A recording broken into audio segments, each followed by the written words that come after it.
You're listening to the Ottawa Real Estate Podcast, brought to you by Referral Mortgages and Blue Panda Realty, with your hosts, Paul Stevenson, David Warren, and Greg Campbell. Let's see what's going on in the world of real estate in our nation's capital. Good morning, everybody. Woo! Ottawa Real Estate Podcast. We're back. Yes.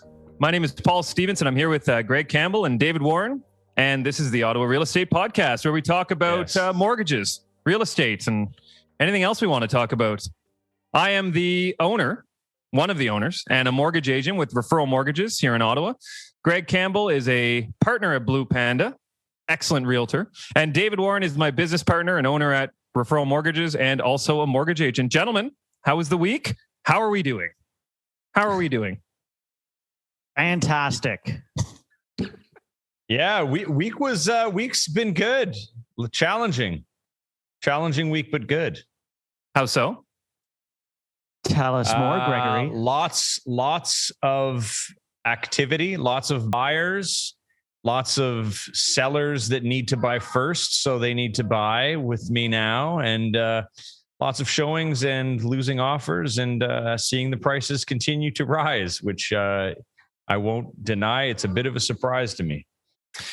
Yeah, you said that, how 40 is the new 30. You said that 599 is the new 499. Is that correct? Well, I said that the other day when everything came out, seemed to be 599. And then the last 2 days, I've seen all these listings come out lower because the agents that were listing at the 599s weren't getting all the action. Mm. So it kind of got understood that, wait a minute, not everybody's figuring it out. And as realtors, we're trying to correct the value and list accordingly, but the buyers aren't coming at those prices. Mm-hmm. They think that if it's that price, that it's going to sell for 50 to 75,000 more than that. And to be honest, some of them are, but it's just tricky. This guy, I was talking to a buddy of mine. There was a listing, semi-detached. It was listed at, I think it was 575, listed at market value. The agent even said it. He's like, we're listing at market value. We're not holding offers. 4 days, calls him. How showings been? We've had no showings. Guy goes in, full price offer, condition, gets the house as an investment. Wow. With conditions. And that's just with conditions. Because market values. Market value. Yeah. Seller accepted it. I was like, such a great story. I had to share it. And then he's got one now that should have listed at like 550, 560. No. Sorry. Should have listed at 650. Listed it at 550. It's been on for 2 days. They got an offer. They're probably going to get 700. He's like, if I had listed it at 650, no one would have come and seen the house. It's like, the market this last year and a half has also changed everyone's perception, right? Like even the buyers have been kind of market manipulated, if you will, to just assume that whatever the listing is fictitious and it's always going to go more, as opposed to it's just kind of the mindset that's been ingrained in people now over the last year and a half. It is. And it's really sad because, I was listening to a bunch of podcasts this week about the market, the bubble, whatever. And it's just saying like, how do you correct this? Like, how can you correct what's happening right now? And there's so many things happening. It's not just one thing. How can you correct it as a professional? Like, there's not much that we can do because we have to go with what the majority is doing, right? Mm-hmm. Or else, are we being unfair to our sellers if we don't list low to get more? Again, it's just education and conversation, but I thought those two stories were crazy. And what about number of listings? Like, has that continued to increase tons, kind of week over week? Way more listing. And that's the trippy thing. Chaos in here. So and that's the other thing, right? One of Greg's clients just furious. I was listening to and it was good to listen to some other podcasts about it, because they were all kind of saying what I was saying last week or 2 weeks ago. There's more listings coming out. It looks like things are slowing down. But now I'm just like, there's more listings coming out. but everything's just, it's crazy still. I lost 3 this week. I lost 4 offers this week, all with different buyers. We had aggressive offers and we got blown away by like 50, 75, 100, 110. And these are all different style of properties. Like, we went on one that was 800. We went in on it 850. It sold for $1 million. Totally like, and in my mind, absolutely no way that it was worth $1 million. So, it still depends on who's buying and what they're willing to spend, how many times they've lost, and how much they don't give a shit. Mm-hmm. I mean, that's the thing. If you're someone who has, if you're selling your home for an extra 200,000 that you weren't expecting, you might be willing to overpay 50 to 100 grand just to get that home that you want and sit on it for 25 years, right? Sure. Yeah. Then you got to worry about the appraisal. But if you got a large down payment, that doesn't have as much impact. And I know we're going to get into it a little bit later on in this episode, but these properties that people are paying, buying, like you said, they're not these aren't their starter homes. These aren't their first homes. No, they've had a property or two, and each time it's gone up, and they've got equity there, and they're moving it over to this next property. A lot of people see these price points and think, well, I can't get into the market at 800, at $1 million. Well, those aren't starter homes. These are homes that are 4-bedroom, 5-bedroom, detached, like double car garage, things like that. And I think that's where some people get kind of thrown off. And I know we've got an article from the Ottawa Business Journal. Let's pull that up. Actually, we'll talk. It was definitely the headline kind of is eye-catching. It says Ottawa house prices soar 42% in April, Real Estate Board says. Now, if you do read deeper into the article, they do kind of preface this by saying that, it was there you go. It says more than 2,400 properties changed hands in April compared with 911 the previous year. But that was our first lockdown last year. It's irrelevant. Yeah. Right? Yeah. It's irrelevant. Yeah. That's why I'm saying it's a little, a little bit of clickbait. A little bit of clickbait. Yeah, for sure.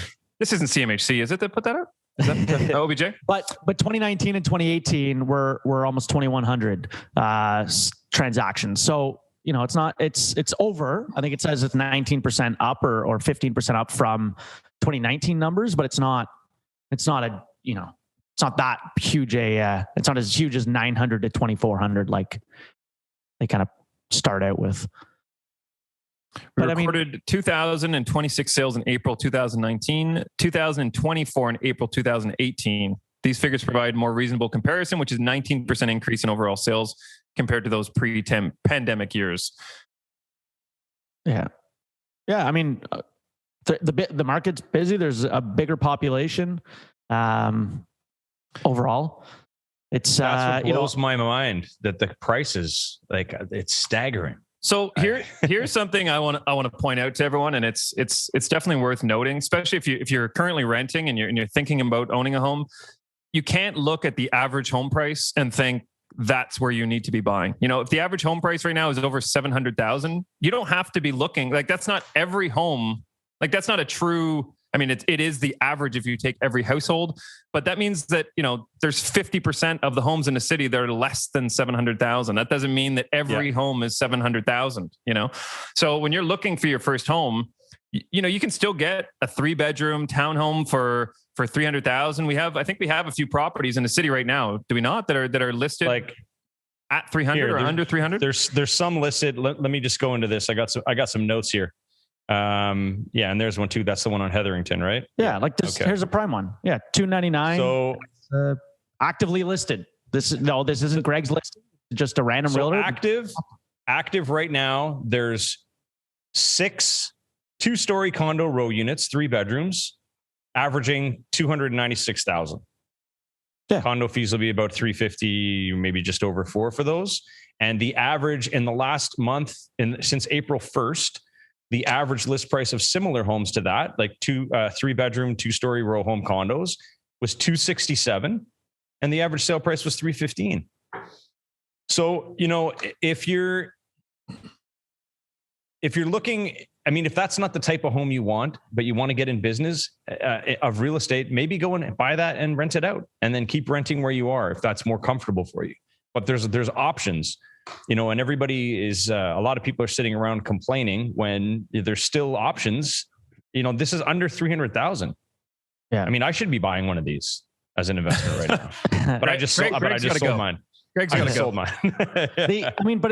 But people, you know, we had a lot of people commenting in the chat, you know, in comments and whatnot this week on one of our episodes, which is fantastic. But again, like Paul said, you know, that 700,000 is the average. So that's incorporating, you know, multi-million-dollar homes that are driving up that average. You've got, you know, lower.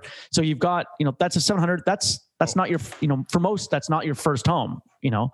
No. Paul and I think Greg as well, you start out in a townhome or a condo and build it up. And I know we have a prime example, you know, real life example of that. I put this together yesterday, Stephen, if you want to bring it up. I called it, "What's the Deal?" It's the power of leverage. So this is actually my own personal journey through home ownership. So everyone can see that, you know, you don't have to aim for the stars. I was saying to Stephen, you just got to start climbing the tree, you know, get to the top of the tree first, get in the tree and then reach for the stars later, you know? So my first home I bought in 2011, I put 5% down, which equated to $10,600. The home itself was $212,000. And actually, funny story, the house was actually listed by Paul Rushforth's office, and it was actually on the show called, oh my God, All for Nothing, I think it was called. So they basically, two homes compete, and the winner of the show gets a listing, basically a free listing.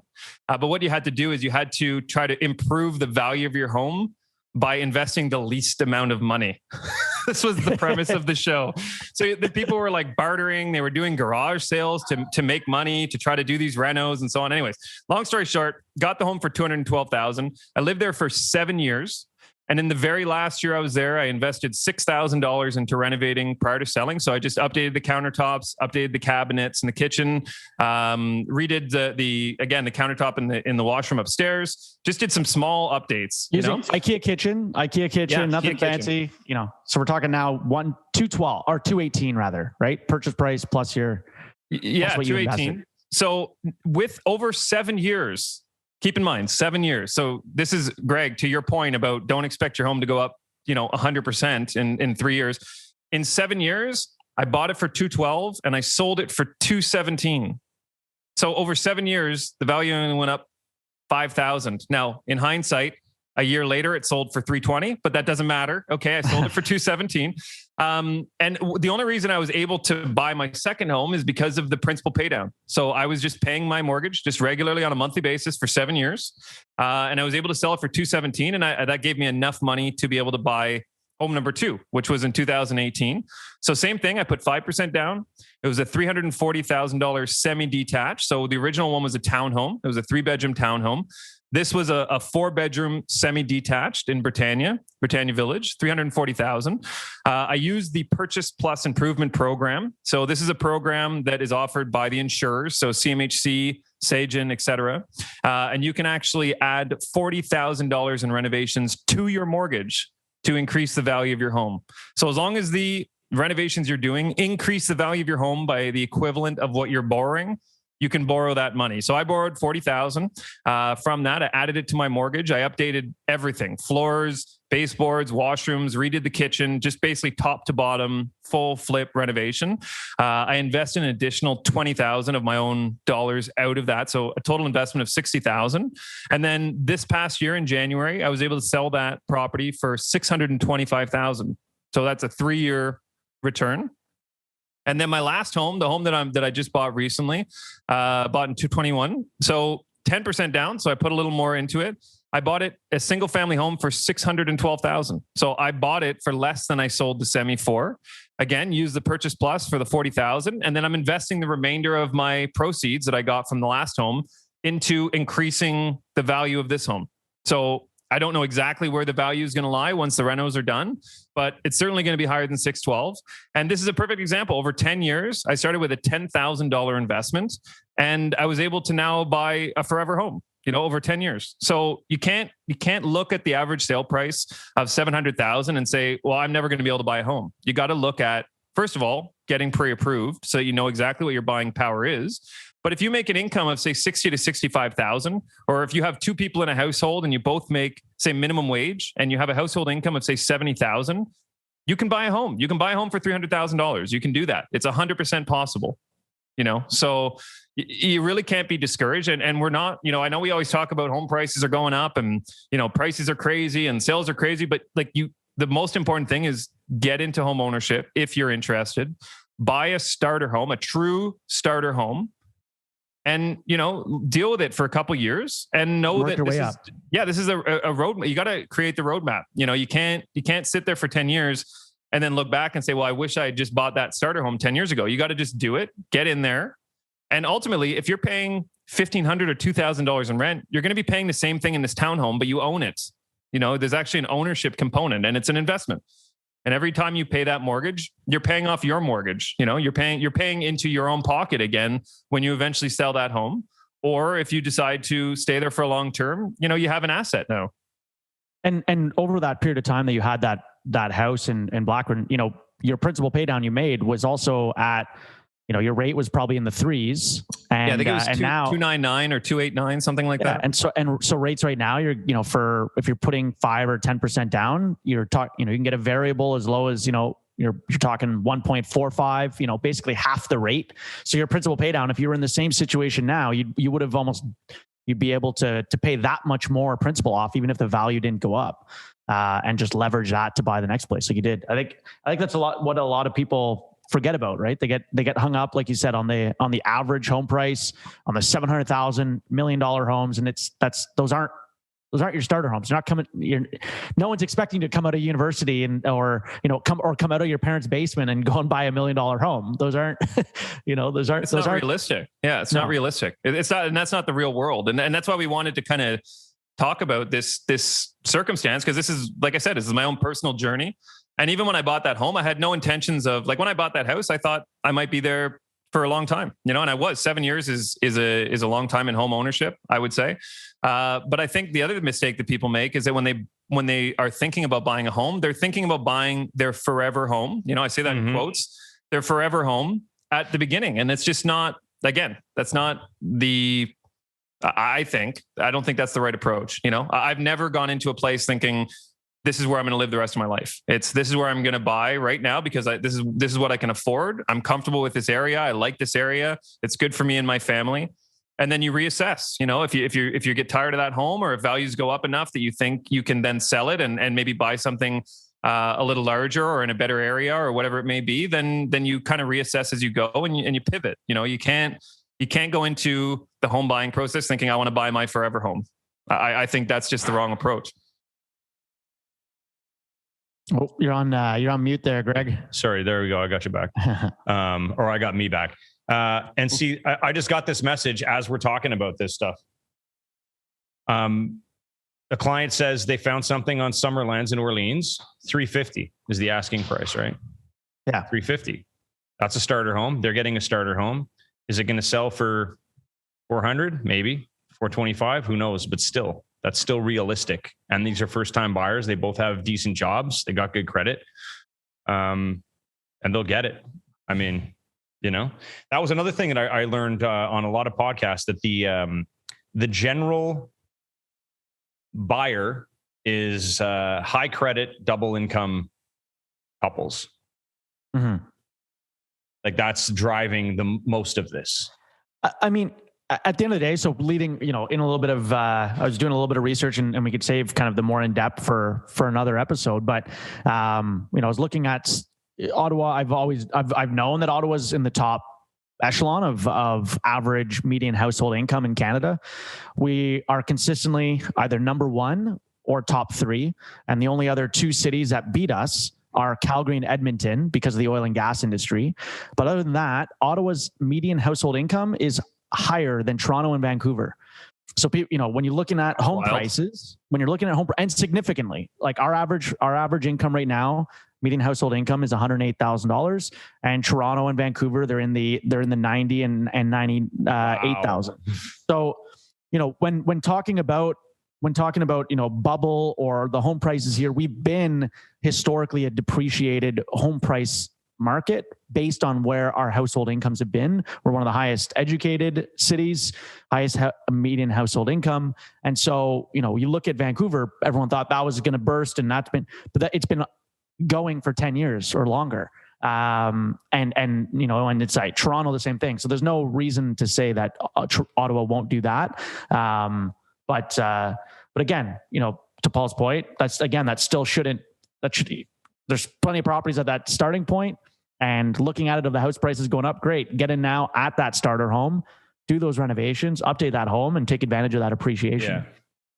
Yeah. This could be just me, but also, if you're thinking about buying a home, get in your car and just drive around the city and just look at neighborhoods that you would have never thought of before. There's a lot of little pocket neighborhoods that people just have no idea. If you grew up in, say, Blackburn, you're not going to know every little nuanced neighborhood or every little small neighborhood in the core, in the downtown core, or maybe in the South End or anything like that. So it's worthwhile just getting in your car, driving around and looking at different neighborhoods and just kind of better familiarizing yourself with the city, right? And the different neighborhoods that are available. And then you go to Greg and say, listen, I was just out in the South End, Bank Street. I saw this really cool neighborhood. Can you put me on a search here? I saw some homes I really like.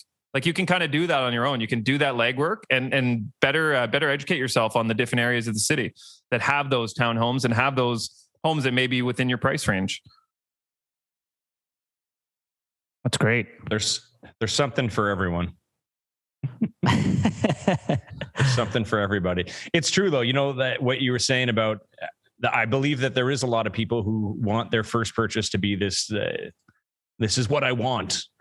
I want this massive house, and if you're working with clients like that, you're kind of like, you think you keep your mouth shut, but it's like, do you need this right now? Do you need this? And then I've moved stretching five and stretching times. and stretching. I've moved 5 times in 7 years, solely because of basically like buying a property, doing some work to it, selling it, getting the next place, like do some work, live in it. Basically every almost 2 years, we get a little bit of a niche to move, or even less. But exactly what Paul, and really just doing the work, moving in, redecorating, renovating, doing, and just mild work, not like significant overhauls. We're not talking hundreds of thousands of dollars, like, $20,000, like this house I'm in now. I think we put maybe 30,000 into renos, and increase the value, and kind of, again, we drive around the different neighborhoods all the time. It's something where you don't need to be focused solely or have kind of the blinders on to that forever home. It's bricks and sticks. I also should note that this wasn't always my case. I wasn't always a homeowner. I mean, as most of you know, or most of you probably actually don't know as I say this, I had my daughter when I was 17 years old, and I moved out of my parents' house when I was 17. So, my first residence that was my own was the basement, basically bedroom of a friend's house. And then I went from there and I got a small 1-bedroom apartment, and I slept on the couch while my daughter slept in the room. And then we moved to a 2-bedroom apartment where she had her own room, and that was a big deal. And then I had my son, and then we had a 2-bedroom apartment where they shared a room. And then eventually I worked my way up and got a 3-bedroom home where, again, I had 3 kids. 2 of the kids had to share a room for 7 years. And then when I got that 4-bedroom home, to me, that was a massive accomplishment in my life, because I was able to give all of my kids their own space, their own room. And, it's like I said, it's a roadmap. It's not these things don't happen overnight. You just have to know what you want to do and start on the path towards that. If you're renting now, it's not impossible. You can own a home if you want to. It's just a matter of getting your ducks in a row, understanding what the market is, understanding what price range you can shop in, and then starting the roadmap, starting down that road. And just going with the flow, flow. And get in the car and drive. and talk to Paul or David about what you can actually afford, and get that roadmap written, because the more you sit on and just punch those numbers into the mortgage calculators online, you might be shooting for the stars. Get the real numbers from the real people. Yeah. And start shopping.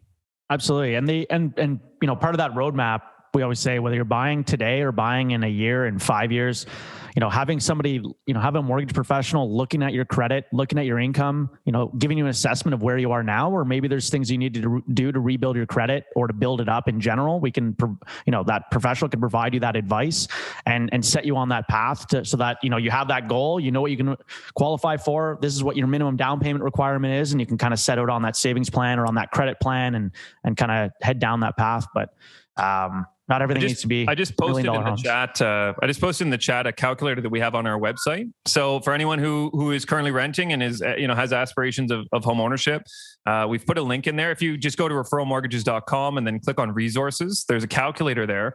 It asks you 6 really simple questions: just income, current debt, etc. And then it'll basically tell you what your estimated pre-approval is. So it's a really easy calculator, and that'll give you an idea. If you punch it in, and even if it says 350, you might look at that and say, well, that's half of the average home price in Ottawa. I'm not buying anything. And as we've shown throughout the show, we were looking before the show started, and we were able to find 5, 6, 7 properties, all kind of under that 350 range that would be perfect starter homes for anyone. So yeah. So yeah, do that. Yeah. Remember to be honest when you talk to your mortgage specialist. What's the deal with builders lately, Greg? I wanted to quickly touch on that because we did have a few questions on our videos about home builders and what's happening and so on. And we had a couple comments actually on the breakout. One guy was a sheet metal worker and just I think doesn't understand the industry as a whole. Well, it clearly doesn't. But he was saying, I've been building all these condos and I think that the lack of supply is just a bunch of BS, and all this. So I'm just wondering, what have you seen from a builder standpoint? Like, have you seen any shifts recently as far as number of properties being offered, or is it still kind of lottery system, roll the dice and hope for the best? I'll be honest, I haven't followed it too much in terms of new build towers, especially. I know there's that one that came up, James House, which is an interesting model because they're offering the ability to assign for a fee. Oh, wow. So some That's people rare. Rare these days. It's very rare. I mean, they're getting, the fee, like anyone buying figures that, the profit will be substantial enough to. Can you explain that assignment? So you buy a condo now. It's going to be built in 2.5 years. And instead of closing on that condo, you can sell it to somebody else before it closes at whatever the inflated price is at that time. But you will have to pay a fee to the builder in order to do that. And the fee, I believe, on that one is $5,000 per unit. And so what was happening years ago, Greg, right, is that people were kind of buying them literally as an investment, being like, okay, I'm going to buy this now. And then in 2 years, when the build's done, I'm just going to sell it to someone else before even moving into it. So now builders kind of were hip to that. And a lot of builders don't allow that, correct? That's true. And I had, it's funny. I remember that in Vancouver, and I'm talking 2003, 2004, maybe. There was this tower. It was the Shangri-La going up across the street from me.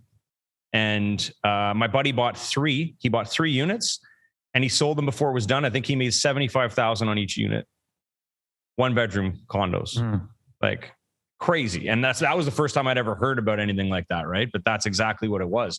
So they put they kind of put an end to that. But now, this builder is clearly being smart. He wants to offer a service. He's thinking, you know what, I'll offer the service and I'll get an extra $5,000 out of it. I mean, what's the problem with that really?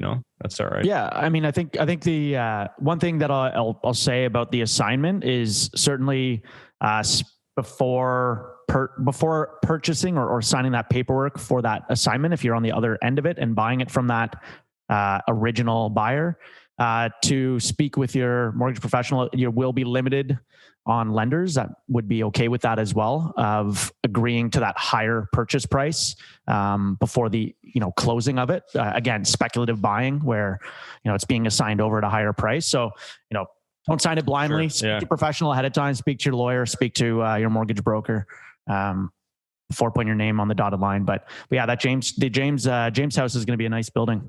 It looks like the design. Definitely. But how could you not want to buy in the Shangri-La? Yeah, that, you know, it's funny. I lived right across from that in Vancouver, and they were dynamiting. I think it was for a full year before they got to the bottom and started building up. Like, they went that deep. It was like every morning, 7 a.m., dynamite. It has a great, ridiculous. What's the restaurant on the ground floor of that hotel? It's Momofuko? I don't know. Momofuko. It's in Vancouver. It's excellent. That hotel is fantastic. Yeah. Momofuko. I went to Momofuko in Toronto, and it was like one of the best meals I'd had ever.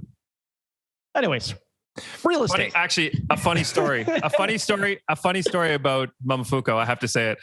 I went to Toronto when Ottawa was playing Toronto in the playoffs, NHL playoffs, and I walked into Momofuko with my Sens jersey on. And in hindsight, as I tell this story, I'm realizing I think I got duped. But long story short, our waiter told us that the chef was a huge Sens fan and had a lot of respect for me wearing the jersey into the restaurant. So he gave us a very special appetizer. And I'm realizing that he probably wasn't a Sens fan. And but yeah, pretty awesome. Otherwise, yeah, delicious meal and great restaurant. Shall we slide into the mood boost, gentlemen? Absolutely. I was just about to say that. Gregory, mood boost. He's ready. All right, I got 4 today. One of which is actually a list. Oh, all right. I'm gonna join for the mood boosts. One of the mood boosts is actually a listener submission, so I think that's pretty hilarious. And I'll read that one last. So, number 1, why did the dentist go to Panama? He was looking for a root canal. Number 2, what kind of animals do members of marching bands have? Trumpets. Trumpets. Good one. This is my favorite. A cement mixer and a prison bus crashed on the highway. Police advised citizens to look out for a group of hardened criminals. That one's good. That's good. I like that. That's good. And then this is the listener submission. Also good. Did you hear that deers don't like cheese, but fawns do? Fondue. Damn it. But fondue. Love it. Yeah. Love it. Steve, did you? Oh, I thought Steve might have a special one for us there. No, I just wanted to be included. Big news. Yeah. That's Steve, producer Steve. So we're on the edge. We're on the edge of something special here, guys. We got 91 subscribers on YouTube. Once we get to 100, we get our own web address. No. So we have 11 people tuning in live right now. If every one of you goes to YouTube and subscribes, we'll hit the 100. So for anyone who is tuning in, we record live here every Friday. We have some fun with it. The Ottawa Real Estate Podcast. We record Fridays, and then on Tuesdays, we release the episode on all of your podcast platforms, on YouTube, and then we always take kind of an excerpt from the show. We call it the breakout, and we post that on YouTube as well. So if you didn't get the whole show, or if you kind of tuned in halfway through, you'll be able to catch the full episode on YouTube, on any podcast platform, any podcast platform, Tuesday mornings, 10 o'clock. Yeah, that's right. And we got some big news coming next week. We do. Yeah. Cheers. Yeah, big news. And we got some new mugs coming. We got some new mugs for our mugs. Toe rep mugs. Yeah. That's awesome. Well, happy Mother's Day to all the moms out there. I guess when you're listening this Tuesday, we'll have already passed. So happy belated Mother's Day if you're listening to this late. Shout out to all the moms out there who created every single human on the planet. And, make sure to tell your mom you love her. Give her a kiss. Will do. Yes. Love you, Mom. Awesome. Have a great weekend, everybody. And we'll see you next week. See ya. See you guys. Deuces. The Ottawa Real Estate Podcast is brought to you by Referral Mortgages, Blue Panda Realty, and Stephen Hopkins Video. Thanks for tuning in, and please remember to like, comment, share, and most importantly, subscribe. We'd love to hear from you.